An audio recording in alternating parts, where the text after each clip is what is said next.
তুমি কি করতেছো বাবা? এই যে বাবা, তুমি গাড়ির মধ্যে যে বসতেছো ওই দিক দিয়ে পড়ে যাবা না? ওই দিক দিয়ে ধরো তো, মনে পড়বে। পড়বে না। পড়বা না তুমি? তুমি কি খাইলা? ছানা। ছানা? হ্যাঁ, তোমার খুব ভালো লাগে ছানা খাইতে? ভালো লাগে ছানা। তোমার ছানা ভালো লাগে?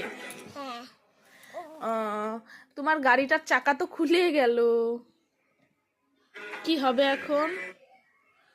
তোমার গাড়িটার যে চাকা খুলে গেছে, কি হবে? খুলিতে টাকা। চাকা খুলিয়েছে? আমি টাকা। তুমি পড়াশোনা করবা না? বাঁ হাতে কেন? বলো তো, তুমি পড়াশোনা করবা না? কুটে রে। তুমি এই যে এটা পড়াশোনা করতেছো, তোমাকে এখন বই পড়ার কথা বলছি, তুমি গাড়ি নিয়ে বসে পড়ছো। তুমি কবে পড়বা সেটা আমাকে বলো।